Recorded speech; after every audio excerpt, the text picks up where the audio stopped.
Less than a block west of the Central Park in New York on 71st Street is the oldest branch of the Vedanta Society. Though established by Swami Vivekananda in November 1894, it moved to this site around 1920 under the ministry of Swami Bodhananda. The Vedanta Society of New York, current premises.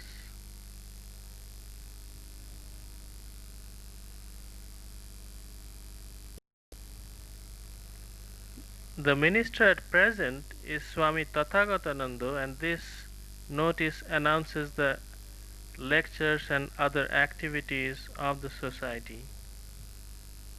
There is a small bookshop inside the lecture hall where we are now, the shrine.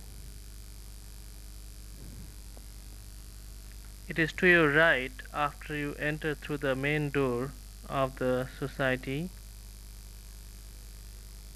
On the right wall is the English translation of Ekam Sat Vipra Bahuda Vadanti.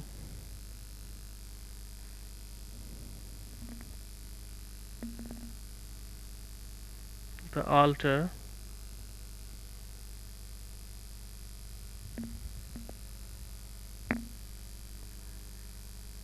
Musical instruments used.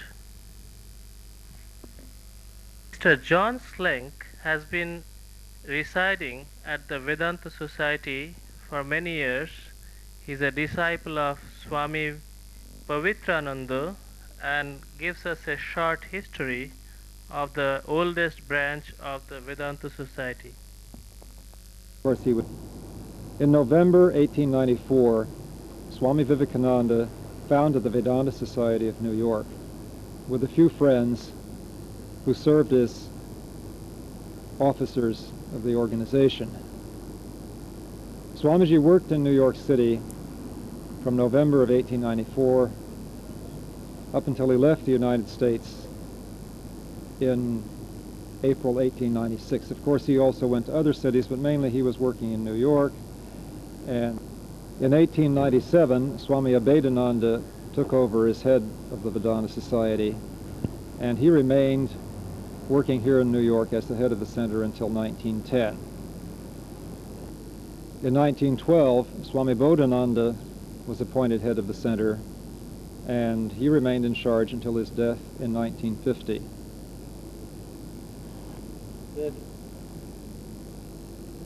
The center was located in a series of buildings before the present property was acquired in 1921. The property here at 34 West 71st Street was the gift of Miss Mary Morton, a daughter of an ex-governor of New York State and an ex-vice president of the United States. During this long period of his ministry, Swami Bodhananda had several assistants, including Swami Nikhilananda, who then founded the Ramakrishna Vivekananda Center of New York in 1933. Swami Pavitrananda was in charge of the center from 1951 to 1977. He had previously been the editor and the president of the Mayavati ashrama, where they published Prabhupada Bharata, and he had edited the complete works of Swami Vivekananda. The work of the Swamis here, of course, is not so noteworthy for external achievement, but they mainly have concentrated on trying to build up the spiritual life of their students. 9 months before Swami Pavitrananda passed away, Swami Tathagatananda arrived in New York in February 1977 to act as assistant to Swami Pavitrananda.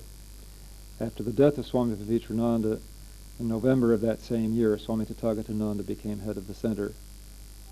He still remains the head of the center.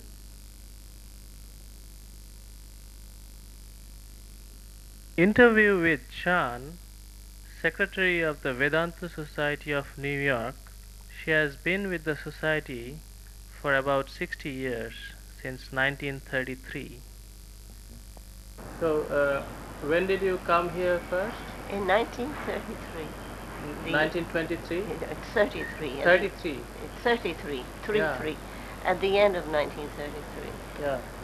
And we studied with him with Swami Bodhananda for 17 years. We learned a little Sanskrit.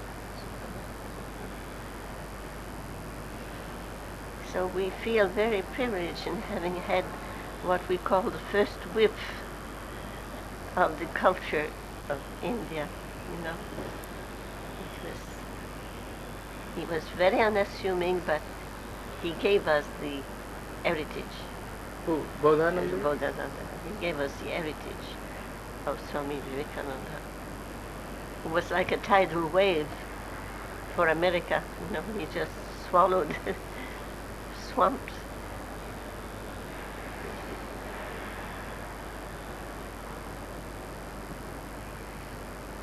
The sun's in my eyes, but that's all right. And so Bodhanandaji passed away here or in India? Here. He made only one trip to India, but he passed away here in May 18th, 1950. And then we were 9 months without a leader. And then Swami Vivekananda came in February 1950. Prabhudanandaji? No, Pavitra. Pavitrananda. Pavitrananda. He came in February, let me see. He came in February, about the 15th. Which year was that? I'm confusing with Swami Vivekananda, who arrived on the 15th. He came in early February. Which year? Pavitrananda. 1951. And my mother, sister, and myself, we had an apartment at number 54 West 71st Street. We were living on the east side, but we moved here to be close to the center. And in 1952, Swami Vivekananda invited us to remain in the center so I could act, you know, be of service. My sister was really the pioneer. She remained here all day. I was then in business, being the eldest. But we met her every morning and these are unforgettable years. So do you... We were at the age where we needed direction, you know. We had lost our father young. Do you, what do you think is Swami Vivekananda's effect on America? Well, I think that he opened the eyes, if I can say, opened all the windows and all the doors for those who were receptive, who wanted to see a broader, larger. People were beginning a little dissatisfied with the dogmatism of their own faith. And this made them understand their faith better, and at the same time gave them an expansion which they did not have before. So they were better Christians and better whatever their religion was for having heard and known of Swami Vivekananda. You never met Avedanandaji? No, we never met him. He left in 1921. Yes, we only heard about him, but and then this center was not here then. They were lecturing in rented halls, and then Swami Abhidananda bought a house on the West 80th Street, which was sold later. But we came to this center, and the moment we came, we were searching, we were reading different literatures and stuff, but never having gone to lectures to so-called gurus. But had a very clear mind. I mean, we were not affected one way or the other. But when we came here for the first time, we immediately got a cobra bite. Immediately. We knew that this is what we were looking for. And if any failure, it was our own limitation, not the teaching.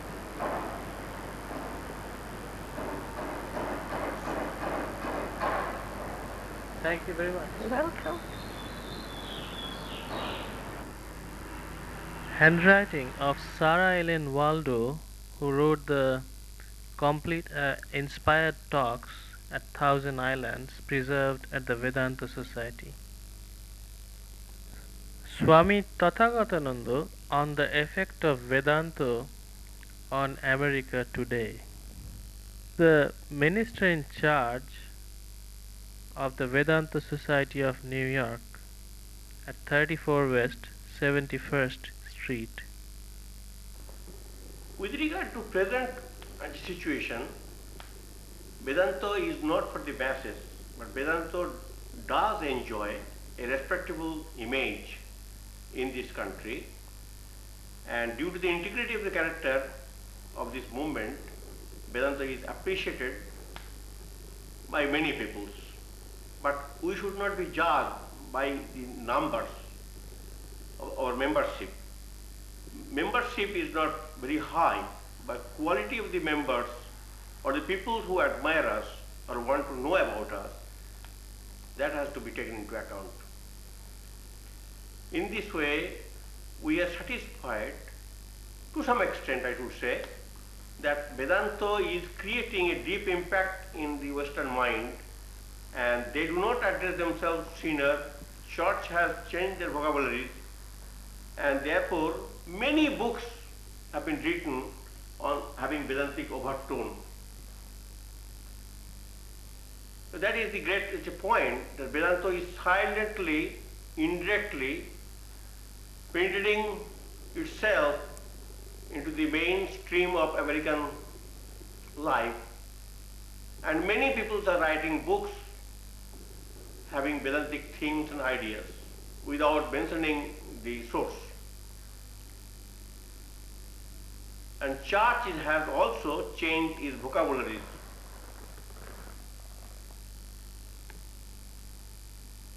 Editions of the books published by the Vedanta Society of New York, preserved at their library.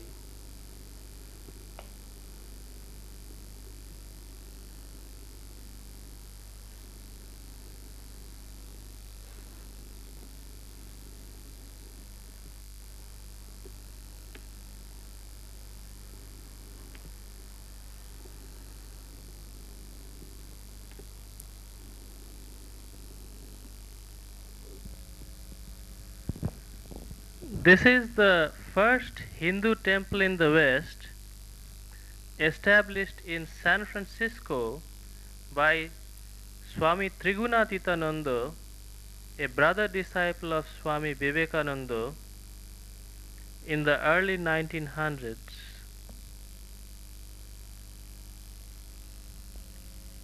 The first Hindu temple in the West, established by Swami Trigunatitananda in San Francisco. We shall return to San Francisco later in the movie. Inscribed here is one of Swami Vivekananda's last Gita talks, delivered at San Francisco on the eve of his departure in May 1900 from San Francisco.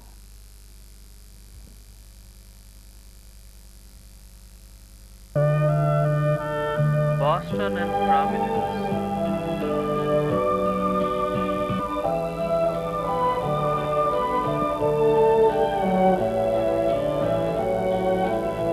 Swami Paramananda, disciple of Swami Vivekananda, had met his guru as a teenager and sailed from India when he was only 21 years old on November 10, 1906, to assist Swami Abhedananda in his New York work.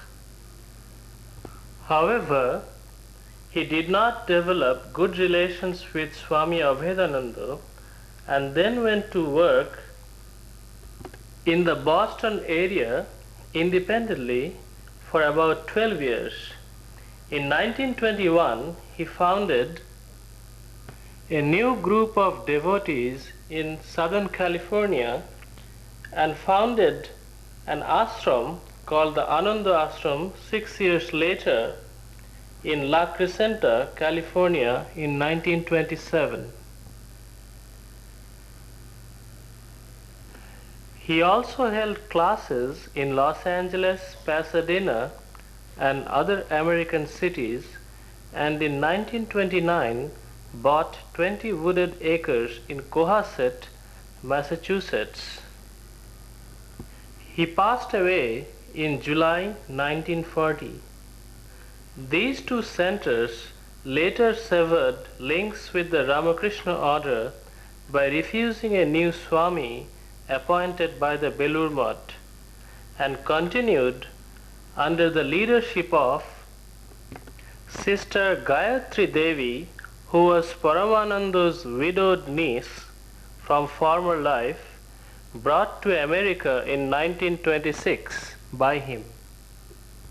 Swami Akhilananda, who also sailed with Swami Paramananda and his niece in 1926, had come in contact with his guru, Swami Brahmananda, in 1911 and joined the order in 1919, and spent much time with flood and famine relief work in India.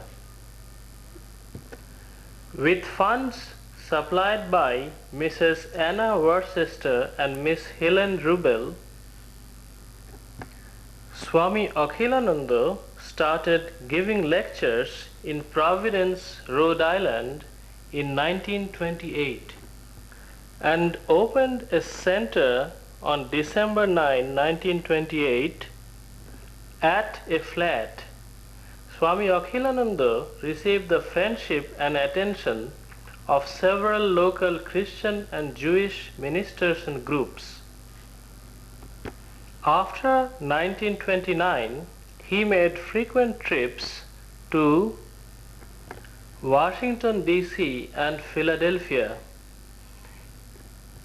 In the mid-1930s, Swami Akhilananda was associated with the building of the Temple for Ramakrishna at Belur Mutt.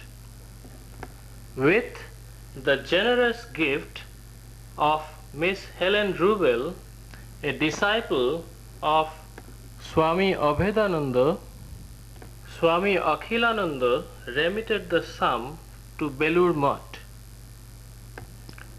Swami Shivananda passed away during the planning stage of the temple, and Akhilananda went to India to discuss further planning with the new president Swami Akhandananda and Vice President Swami Vivekananda.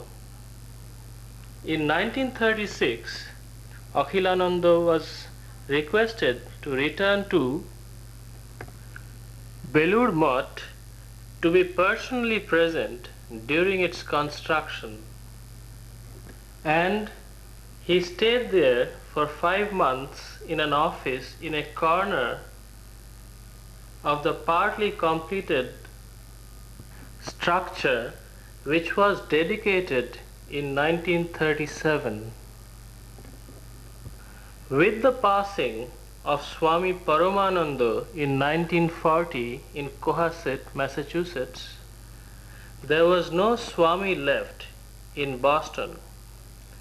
Paramananda's followers did not want a new Swami from India, as earlier noted, and the trustees of the Ramakrishna Mutt resolved that Swami Akhilananda be permitted to carry on activities in Boston in addition to Providence.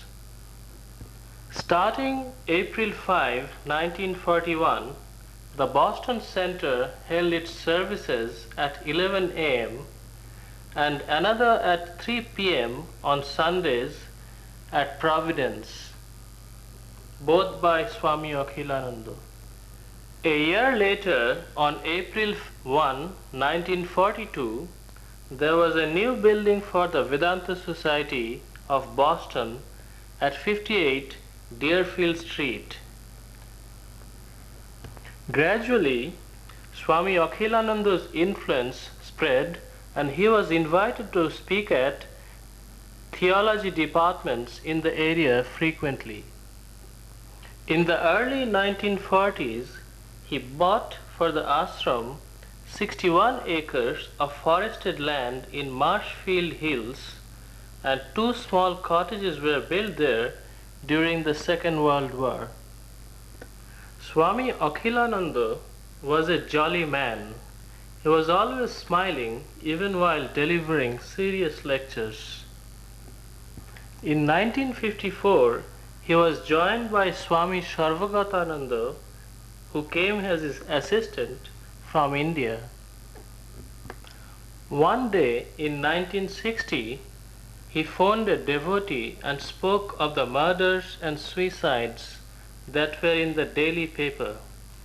Swami Akhilananda said, "What is the use of teaching here?" In other words, the teaching was lost on this society. In 1961, Swami Akhilananda had a heart attack and his health steadily declined. He was hospitalized again in September 1962 in Boston and passed away on September 23, 1962. In the years since Swami Akhilananda's passing, the work at Boston and Providence has been continued by Swami Sarvagatananda. He was invited to lecture at numerous universities, is a counselor at MIT, and conducts services in the MIT chapel on Friday afternoons. During his tenure, the activities and buildings of the 2 centers and the retreat in Marshfield were expanded.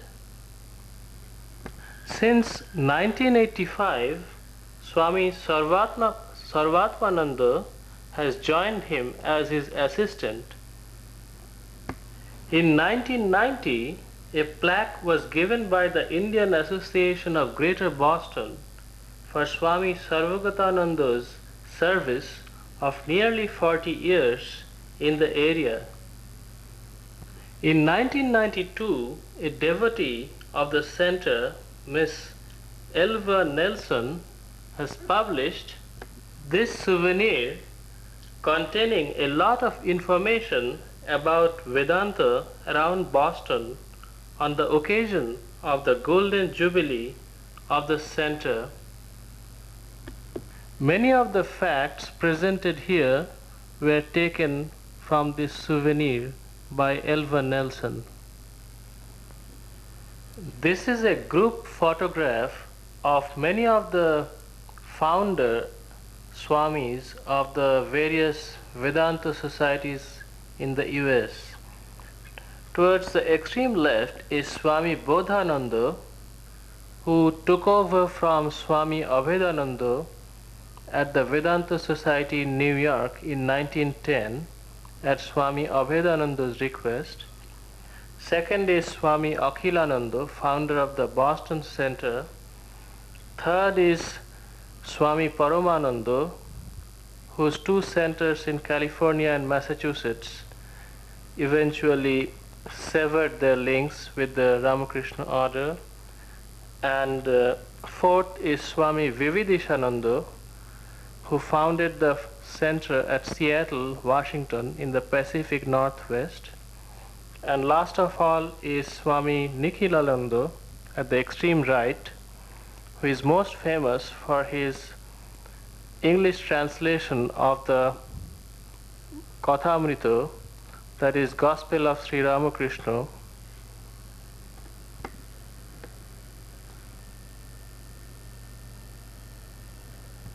Notice how the 2 Swamis from New York, Bodhananda and Nikhilananda, are standing farthest from each other. That's not without reason. Nikhilananda couldn't get along very well with Bodhananda and eventually started his own center within New York City, a few miles northeast of the center at 71st Street, the original one, of which Bodhananda was the head, and Nikhilananda initially came to serve as his assistant. On the other side of Central Park in New York is this Ramakrishna Vivekananda Center founded by Swami Nikhilananda. At present, Swami Adisharananda is the minister. This is on the other side of the park. The center may not have an ego problem, but it does have a red tape problem. I was not permitted to go inside for filming on short notice, and neither did they supply anything to me by mail to my request made over a year ago. So all I can show you is from the outside. This is at 17 East 94th Street, about 3 miles northeast of the other center in New York. Here in front of us is the oldest building of the Vedanta Society of Western Washington, located at Seattle, Washington, in the Pacific Northwest in the USA. And we have here with us my name is Partha Sarathi Mukherjee. and you are? I am a devotee of this ashram, and I'm also one of the members of the board of directors of the ashram. Very good. And could you tell us when this center got started and how?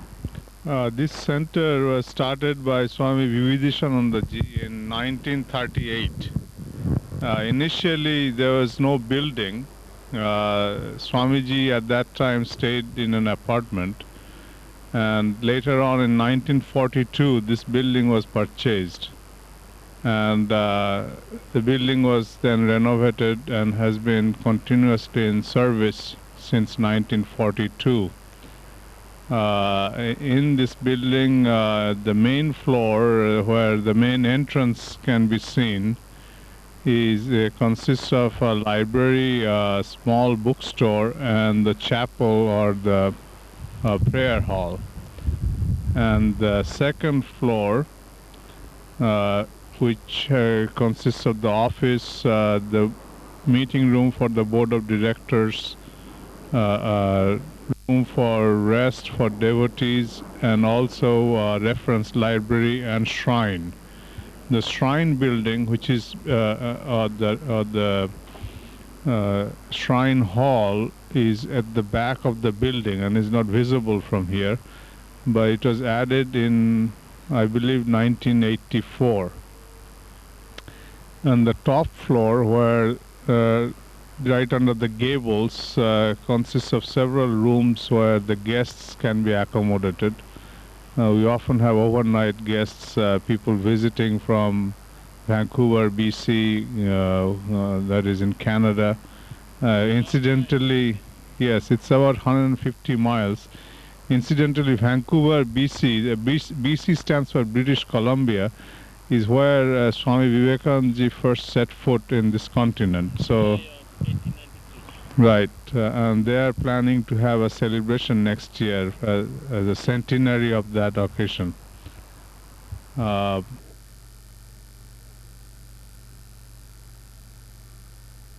ship he took to Vancouver. The bottom floor of the building, which is not visible because it's underground, it's called the basement floor. It has a large dining room and kitchen and some other facilities for the members. So, how did you get interested in the Vedanta Society? I have, of course, grown up in India and have been very well familiar with the Ramakrishna mission. My maternal uncle went to the Vidya Mandir in Belur Math.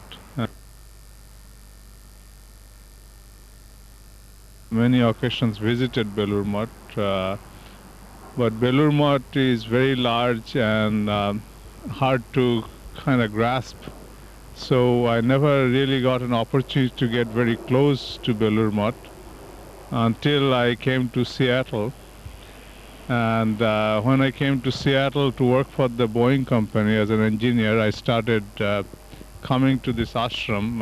Initially, I used to come every evening, and that's how I got more close to the ashram. It's been about 15 years that I have been associated with this ashram. Across the street from the old building of the Seattle Center is this building. Was acquired in 1982. This is a fairly large size building, only the front of it is visible here. And it's the monastery building, or this is where the Swamis and the monks they live. It's been named Vivekananda House. It's one of the very important buildings of Seattle because it's one of the oldest buildings here and it's considered a historical landmark. And it's recorded in the gadgets of historical landmarks. The building is on quite a spacious lot here. It's called a double lot. That means it's got twice the size of land property compared to other houses. And in the back of the building, it's not visible, but there is a carriage house or a guest house, a separate guest house.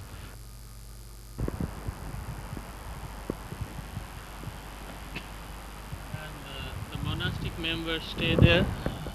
Yes, the monastic members consisting of the Swami in charge and two of the brahmacharis, they live here. And a third one. It was added in 82. Yes, this building was purchased in 82. There are also several large bedrooms upstairs which are available for guests, men primarily. They stay upstairs if we have a lot of guests or visiting Swamis. Incidentally, in this building, Swami Hiranmayanandaji stayed when he visited Seattle in 1988.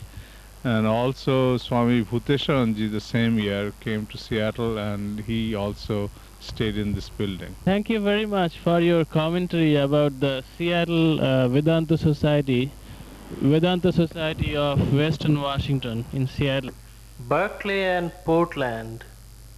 Berkeley Center is situated 3 blocks south of the world-famous University of California campus. Devotees assemble in this courtyard on the east side of the lecture hall cum shrine over potluck lunch after the Sunday lecture. The society also has a garden, a library, and a small bookshop. To the west side of the Berkeley Center is the famous People's Park, where homeless people found shelter under trees. We are back to Seattle inside the Vivekananda House, the monastic quarters. Notable in this house is it's used some very expensive woodwork. The floors are made of oak and rosewood, and also the paneling in the staircase, that's all oak, and it's a particular variety of oak which is considered very special here. It rains quite a bit in Seattle, hence one must have a lot of umbrellas handy before leaving the house. I picked up this pamphlet on the society's activities on the day of my visit, and it describes the retreat, the monastery and the ashram, and the library and the reading room, the bookshop, the monthly magazine, the Sunday school, the festivals, celebrations. They continue on the other side, devotional music, choir and bhajan group, visits of Swamis and guests, and then Swami Bhaskarananda's lectures in and out of Seattle. He was elected to the position of President of the Interfaith Council of Washington State and continues to be an observer of the Washington State Council. 61 people on an average came to the Sunday morning services and 19 people attended the Ram Nam on Sunday evenings, and the Tuesday evening attendance was 22. Where the room is for small gathering, where maybe after dinner or sometime the men will exchange business information or discussion, that kind of thing they're used for.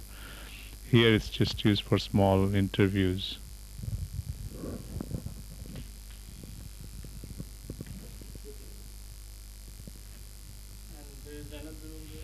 Beyond that room there is Swamiji's office, and also attached to it is his bedroom.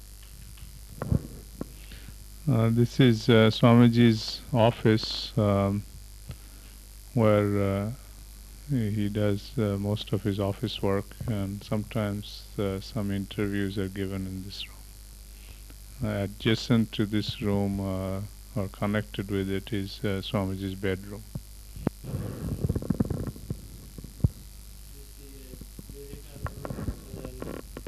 Mother and child Jesus. Yes, the room is full of pictures.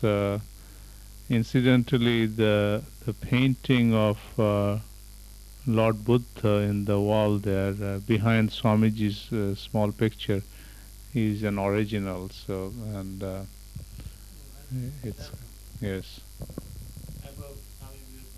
right. And there is another original in this room, and they're considered very valuable paintings. What is the story behind the lamb and Buddha? There is a lamb or goat on his shoulder. Yes, I think there is some parable of Lord Buddha. Lord Buddha, I think, nursing or assisting injured lamb. There is some parable. The critical comments from A. Bharati. The Ramakrishna Mission Swamis indirectly dissuade their followers from learning Sanskrit. It is not necessary. All that there is has been said by Ramakrishna and Vivekananda, and the leader digests the needed texts for his audience in English.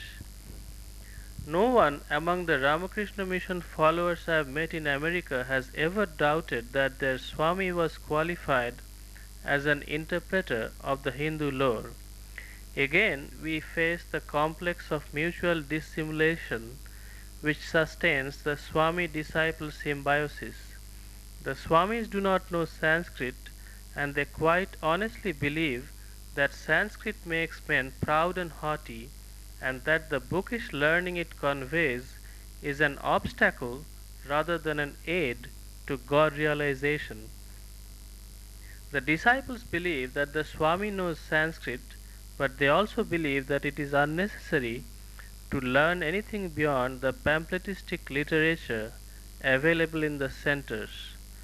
Most of them have had some sort of initiation given by their Swami, although the rule of the Ramakrishna Mission did not confer the right of giving Diksha upon any Swami except the president of the order in his headquarters in Belur near Calcutta. Nevertheless, many of the Swamis residing in America have somehow obtained their individual permissions to initiate. The Society of Western Washington at Seattle. There's the famous logo of the Ramakrishna Mountain Mission. Do you know what that Sanskrit saying means? Tanno hangsa prachodayat. I know what the symbol means, but not the Sanskrit saying. Yeah, we probably have to ask Maharaja, because I'm not exactly certain what it means. And as we enter to the left is the Vivekananda library.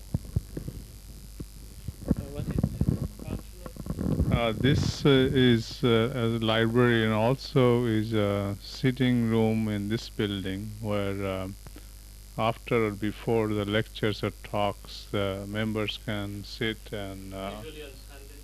usually on Sunday and also on Tuesday there is a Kathamrita class in this building. That Kathamrita class is held in this room. So Swamiji comes here and reads the Kathamrita and explains.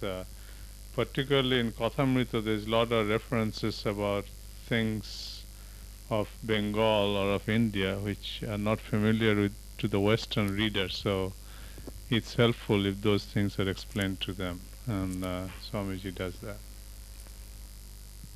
We have now entered the big lecture hall, which is to the right as you enter the old building.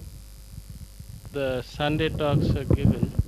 Usually in other Vedanta societies, I have not noticed a separate shrine and a lecture room. In many of the Vedanta societies in US, there is a shrine, but it's not very accessible or open to the public.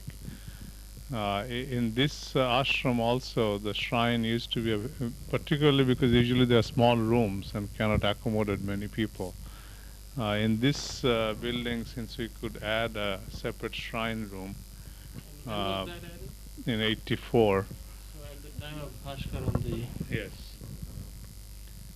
Now in this room also there's a lot of solid mahogany paneling. All this paneling was added after the building was purchased.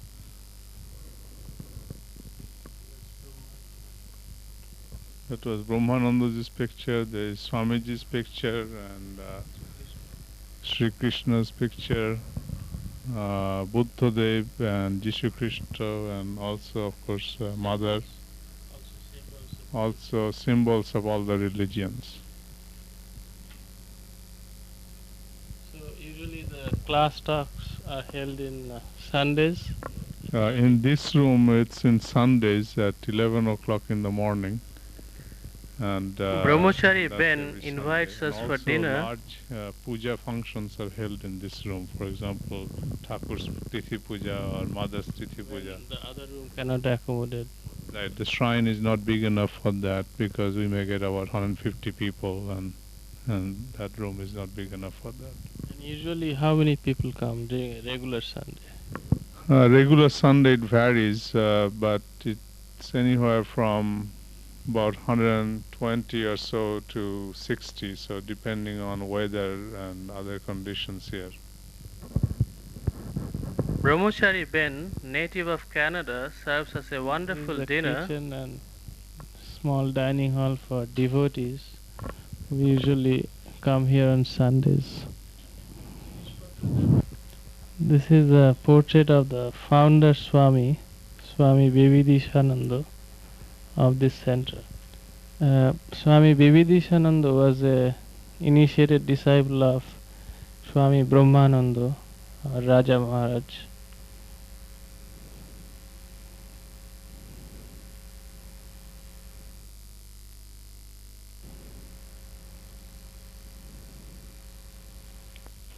We are on the second floor here, right? Mm-hmm. This is a reference library housing various pamphlets and literature and periodicals of the Ramakrishna order. A pictorial snapshot of the various ashrams in India. So Lucknow ashram there.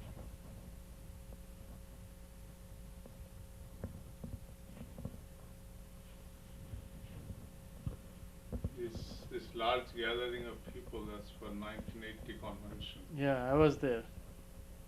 I was in India at that time. Actually, I flew to America during the convention. I saw the first part of the convention. You were there also?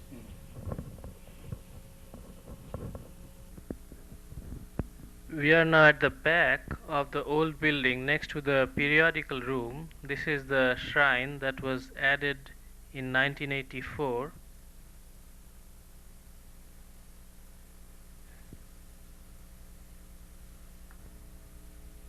Swami Vivekananda's monastic brother disciples are also included at the bottom.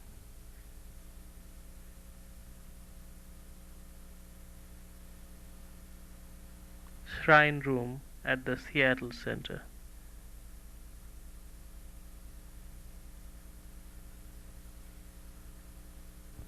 Coming up are these items: My Memoirs of Swami Bhaskarananda, direct disciples of Ramakrishna in the USA, and then we go over to Sacramento, California. Washington, and recorded the preceding footage. I also had a few long informal discussions with Swami Bhaskarananda, the minister in charge of the Vedanta Society of Western Washington. Swami Bhaskarananda hesitated to have a video recording of himself, and therefore I would present in brief what we had talked about that day. He was not wearing a gerua like here, but he was wearing a suit, and he gave an explanation rationalizing his wearing of it, although I didn't ask him why he was wearing it. And in brief, he said he found that the Westerners find the gerua a mental block, and it inhibits good relations which otherwise come about when the minister wears the Western dress. And so Bhaskaranandaji wears the gerua on Sundays when the devotees come to the society, and on other occasions, but only occasionally, and otherwise he's very happy with the Western dress, particularly when he's going outside of the society. And he is a native of Shillong, which is comparatively used to the Western dress in India, and so for him to adapt to the Western suit, it was not much of a big problem, as it might be for other monks from other parts of India. Then my first question to him was, how did he find America different from what he had expected it to be? And I thought he must have entertained some notions about America while back in India. But Bhaskaranandaji said he hadn't thought much about this before emigrating here. And in India he had read a lot about England and the life there, but not so much about the USA. He had read Burke's New Discoveries when they had first come out in the 60s, but that book was about America when Swami Vivekananda visited, that is, the last part of the 19th century. He commented that it takes some time, something like 10 years, for an Indian Swami to get acquainted with the American society and its ways. And only after that period can an Indian Swami do something productive in the West. And I didn't ask this question, but it came to me later on today that if it takes 10 years to get familiarized with this American society, should not the monks who are coming from India come at the age of around 40 or so, such that they have sufficient energies left to do something productive once they become familiarized with this society. Otherwise, if they come at an age of 50 or 60, by the time they get familiarized, it will be just too late, and they might not live longer in order to do something here. Third, we also shared some personal memories about various monks of the Ramakrishna order, but these are private. Fourth, at the time of Swami Vivekananda, in the Vedanta societies, the formal worship of Sri Ramakrishna did not take place. But as we saw in the preceding video, now it does. So my question to Swami Bhaskarananda was, how and when the change happened? Implication is why. His ready reply was, Swami Vivekananda wanted a synthesis of the four yogas and bhakti among them. However, Swami Vivekananda did not see it fit to introduce Americans to puja at that time. Many lectures on bhakti in America and in Europe.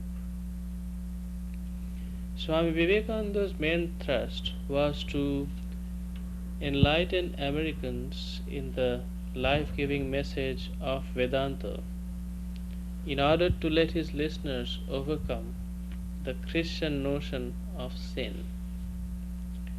Vivekanandaji and also Sri Ramakrishna taught sin is not conducive for the spiritual seeker's self-confidence. Therefore, Bhaskaranandaji said each Vedanta society in America has introduced puja and formal worship at some point in its history, each independently of the other societies. At the Vedanta Society of Western Washington, it was at the time of Swami Bhaskarananda, who arrived some 18 years ago in 1974, that worship was introduced in a grand scale, whereas his predecessor Swami Vivekananda did not introduce puja and formal worship on such a scale. And this is the huge temple which has been built at a huge cost in their retreat.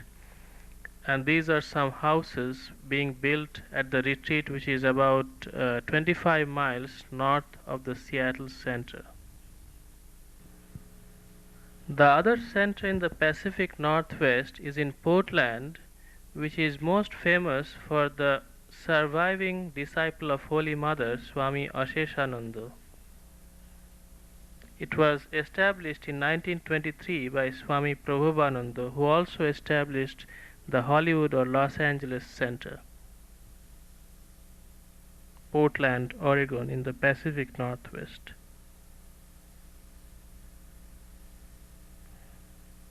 Early 80s, and he further commented that in the early years of the Vedanta societies, many of the monks who came over from India used to come from the Advaita Ashram branch of the Ramakrishna order.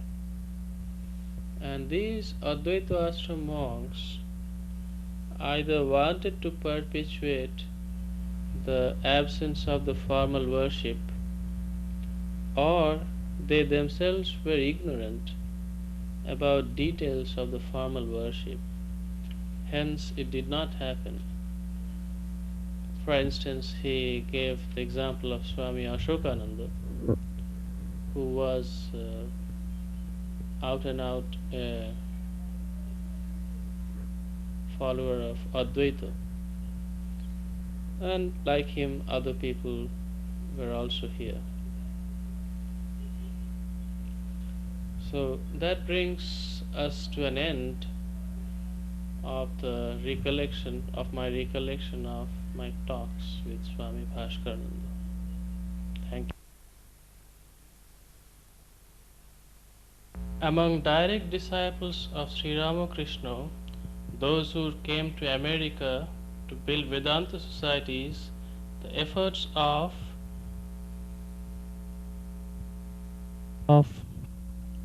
Swami Abhedananda, whose picture is shown here, was perhaps the most important and remarkable. He stayed for 25 long years between 1896 and 1921 at New York, establishing the Vedanta Society there.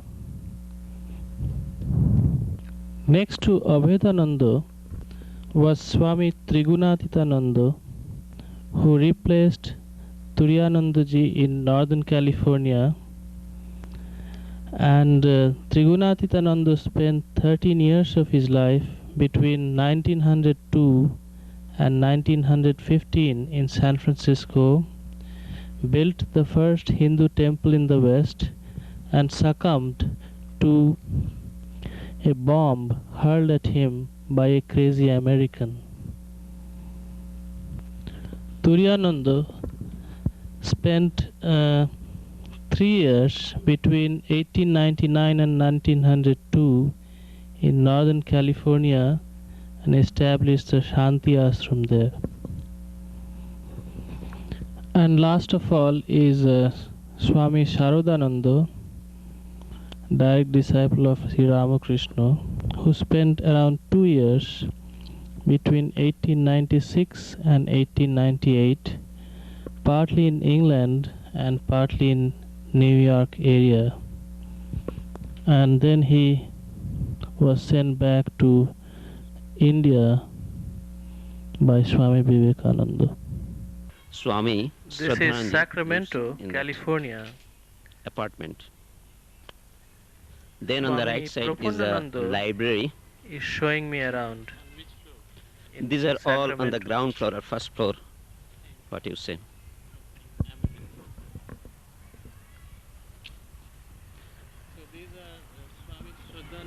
No, up to this portion here the apartment ends, and this is the library. These two windows are library's windows, and this is the main entrance where coming. Swami Prapandananda is showing me around in Sacramento. This is the main entrance to our auditorium and shrine, yes. And this is the bulletin board where you can see we announce every week the program of each week. On Sundays we have service at 9:30, and then at 11 o'clock there is a lecture which is given by Swami Shraddhananji or Swami Prapandananda. Then myself. And on Wednesdays we have either Upanishad or Uddhava Gita classes. And then on Saturday we have a class on Ramakrishna Vivekananda literature, which are also conducted by us. And the Vesper is every day? Vesper is on Sundays evening at 6 o'clock. Only. Yes, please. And this is also the outside of the library, we can see, northern side.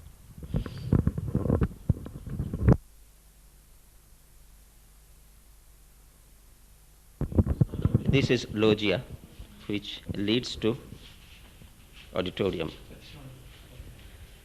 And on the left side is our quarters, living quarters, and this lawn. And the big trees are magnolia With grandiflora. white flowers. Yes, big white flowers, and also very sweet smell. And all these trees were planted by us. And also on the back side you can see the Italian cypresses, which are also planted by us. That is at the boundary of the property. Yes, at the boundary, southern boundary of our property. Very nice lawn. So who maintains this lawn? You have Oh, well, at present we have one professional person who comes every Saturday and mows the lawn. Otherwise, usually it is all the garden and all our property is maintained by voluntary workers. So we are entering into the auditorium, come our chapel.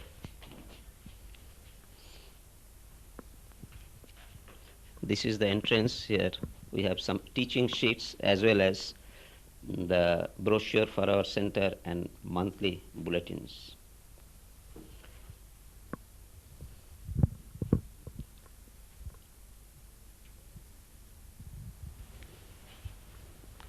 These are the Teaching sheets, yes. What are those? There are some, they are taken from, say, Swami Vivekananda's complete words or Sarada Devi's teachings or On various topics. on various topics and various religion also. I see. But in very brief fashion. Just a sort of introduction. When a newcomer comes, he can just pick up and they can know what is our belief or what we want to preach and teach here. And that's the regular brochure. This is brochure for our Society. yes. Okay. And these are all free. Yes, these are all free.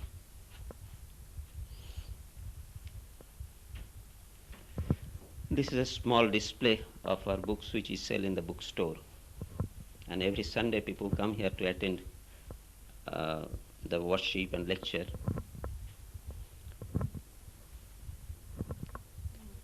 What's this table? This desk is meant for, yes, when worship service is there, we keep here the worship service books, or after the lecture they can purchase the lecture tapes from here. So it is a sort of counter to sell tapes, you can say. And this is our auditorium cum chapel. We have our Sunday worship and lectures here.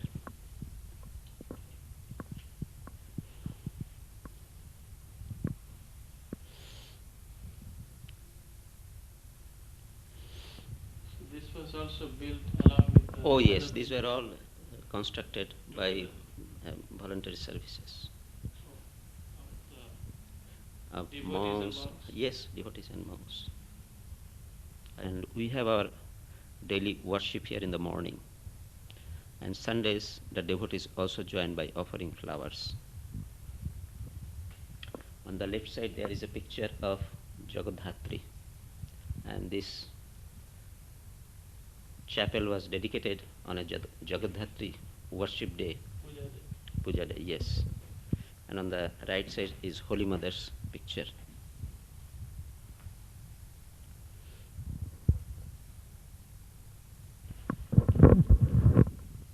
How many chairs are there? I think about 90. And we have other chairs also, if necessary, we can add Special occasions. special occasions.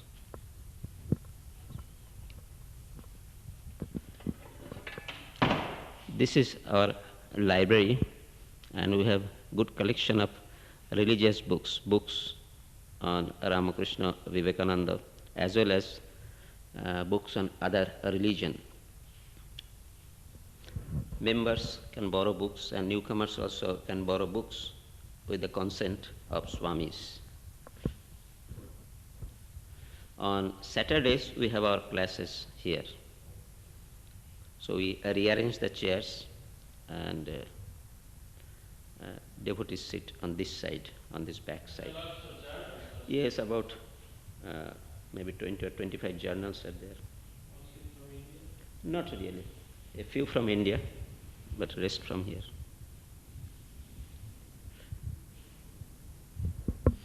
So, can a foreigner learn Sanskrit or Bengali? Yes, we have a class which is given by one devotee in Sanskrit.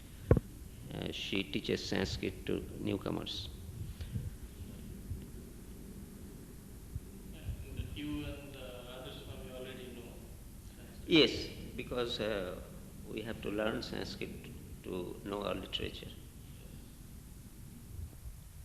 Satsanga.